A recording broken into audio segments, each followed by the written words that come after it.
Coming to you from Harry Reid International Airport, Sportskeeda Wrestling, with everything going down on the Raw after WrestleMania. I am Kevin Kellum. What did you think of it? John Cena is a record-breaking 17-time WWE Universal Champion, and Randy Orton has laid him out with an RKO. It was quite the way to set up what many expect to be a big throwback match in modern times, with a reversal of roles. Yes, these guys have had a lot of matches together. According to our very own Sportskeeda.com, they have faced each other 257 times, with Cena having the upper hand in most of the matches. As of February 2025, Cena has had 218 victories. Orton has had 34. And of course, they've been on the big stage of WrestleMania and many pay-per-views, many live events, and many times on television. But this time, it's wildly different. As we mentioned, in most of those matches,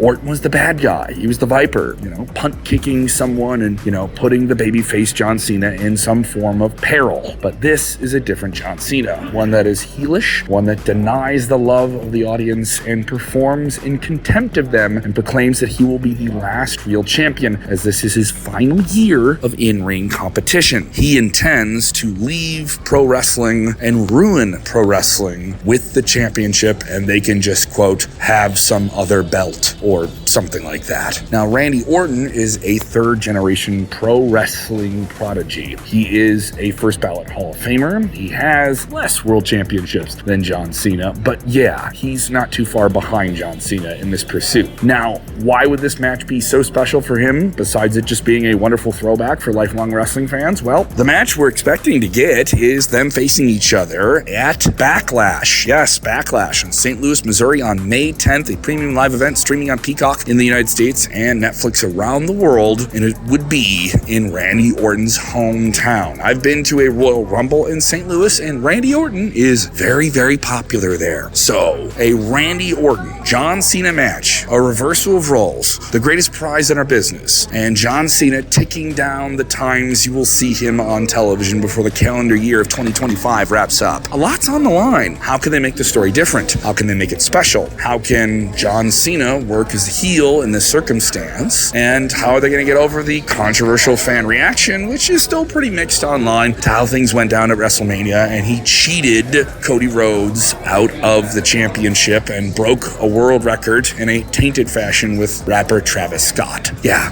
how are they going to do that? Is Randy Orton going to carry the weight promo-wise while part-time John Cena shows up whenever he wants in the few weeks to build to that major show? Yeah, that could be weird, but it only takes a handful of angles to make this match feel like a big-time deal. WWE, whether you like it or not, may not have to have a ton of John Cena before Backlash, as there simply isn't a lot of time before Backlash. It's May 10th. I'm talking to you here on the 21st, so it's only a few weeks anyway, so there's only a matter of a couple of big angles you can do, a couple of obstacles that you can put in front of Randy Orton, and he pursues revenge in another big RKO or two out of nowhere on Big Nasty John Cena. Now, does this mean John Cena loses the championship so quickly? Does this RKO shock his system and sends his moral compass back northward as it should, making him a good guy once again? Something makes me think, no. John Cena is a no-good, dirty heel, and he will do whatever he can in St. Louis, where he will not get a positive reaction. He will get booed. Yes, even if they're wearing a John Cena t-shirt, they're likely going to boo him in St. Louis. Just my prediction, and I could be wrong. But the heel will be the heel, and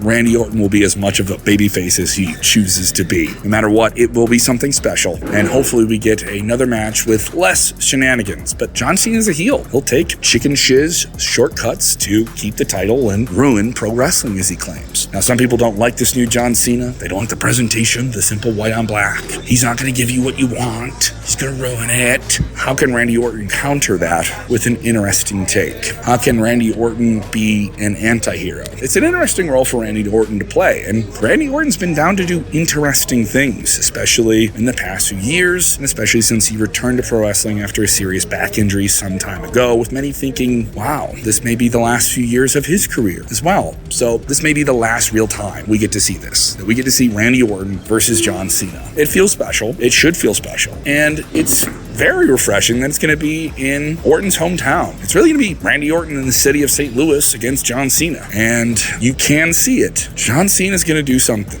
He's going to do some dirty trick, and something makes me think he makes his way out of St. Louis. Still, the WWE Universal Champion. What do you think? We got a whole lot of WrestleMania content up on our channel, so definitely dive into those videos. Check out what we're doing on Backstage Pass with WrestleVotes, giving you all of the big scoops on everything behind the curtain first before anyone else gets it. Go ahead and subscribe and hit the like button. Let us know what you think of the new direction of WWE after WrestleMania. Get in the comments. You watch this whole video and you can't simply just type a comment or hit a like? Come on.